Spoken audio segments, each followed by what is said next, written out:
When it comes to a bad episode, there's a few different flavors, and Barney and Friends is no different. You have the bad episodes that make no sense and are literally painful to watch, lest we forget, bop till you drop, and then you have an episode that is conceptually so bad it becomes a psychological train wreck that you cannot look away from in sheer disbelief. Put simply, Season 11's Pistachio is a Barney episode that tackles the difficult topic of addiction in such a wild way that, over time, half to cope and half because it is so strikingly absurd, has become regarded as a cult classic in the community.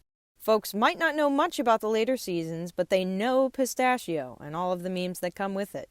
But before we get lost in the post-ironic era, it's important to know how, why, and in what environment Pistachio was written. So let's kick it back to the early 2000s and hit entertainment.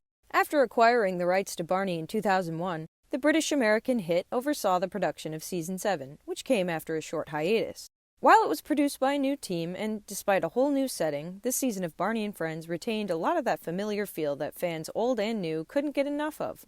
A lot of this had to do with the writing style. Barney and Friends was, of course, designed and tailored to the 2 to 5 set, and writers would base their half-hour stories on some kind of educational or emotional milestone.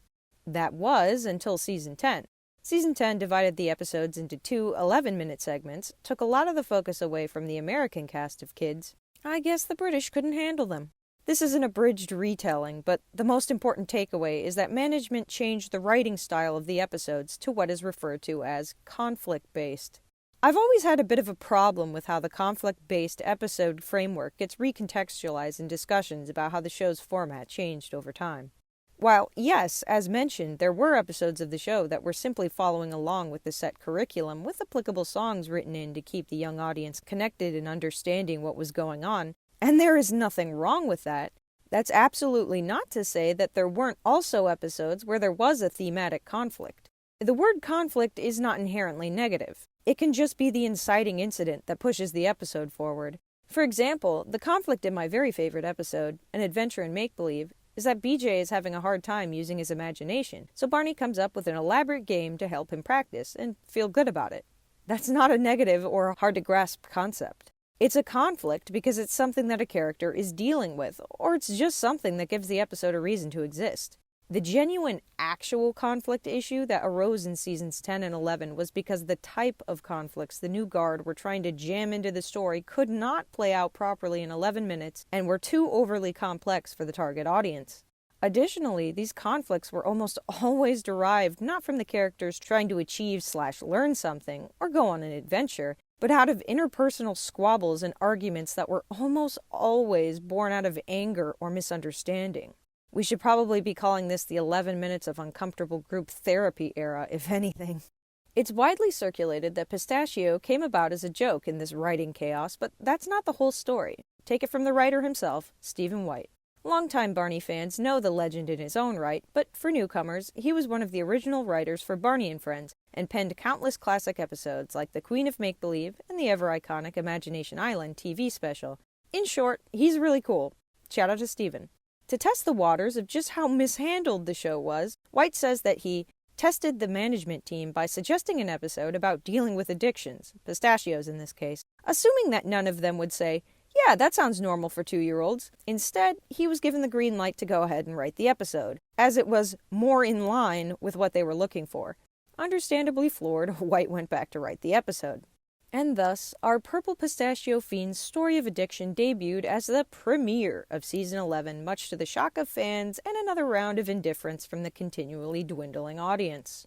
To get the full picture of how the cult of Pistachio developed, let's take a look at all the bizarre stuff that actually happens in the episode, beginning with Barney crunching the titular pistachio so violently that other people are genuinely having a hard time understanding him. Barney sings "Just Can't Get Enough," unfortunately not the Depeche Mode song of the same name, although that song becomes infinitely funnier if you imagine it to be about pistachios.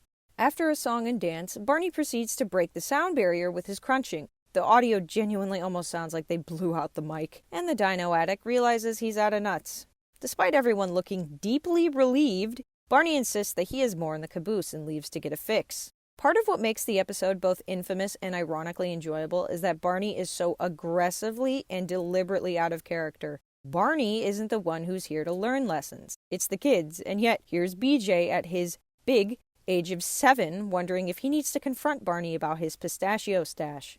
You feel kind of bad for the little dinos because they just decide to deal with the situation themselves, but it's done in such an absurd way that you can't help but to laugh, too.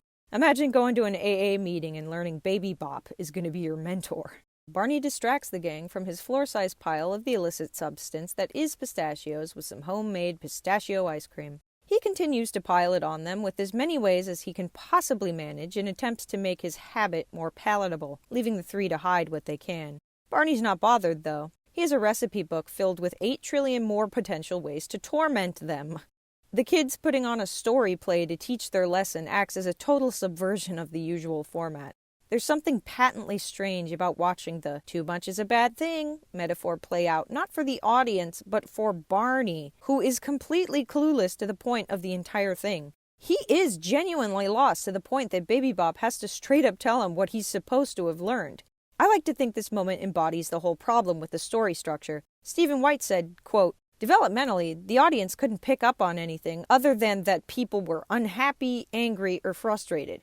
They couldn't learn anything from that." Unquote. The story isn't just flowing directly to the target demographic in that patented, flawless Barney way. It's getting caught up in itself to the point where the lesson is told, not shown. Despite Baby Bop's insistence, Barney only gets it when an avalanche of pistachios comes flying out of the closet, which is pretty funny, not gonna lie. Barney agrees not to eat so many anymore, and the others accept his apology and are probably glad that there wasn't a Pistachio 2, Dino Relapse. White doesn't consider Pistachio to be canon, and I mean, fair. That's not really what Barney is supposed to be, but I think this point is actually the crux of where all the delightful infamy and all the fandom's enjoyment of the episode comes from. Solid proof that the character wasn't Barney anymore. Pistachio is a microcosm of the true problem with this era of Barney and Friends. The purple lizard may resemble Barney, but the guy we're watching is insane for tree nuts, teaching incomprehensible concepts, and walking around as essentially a living meme.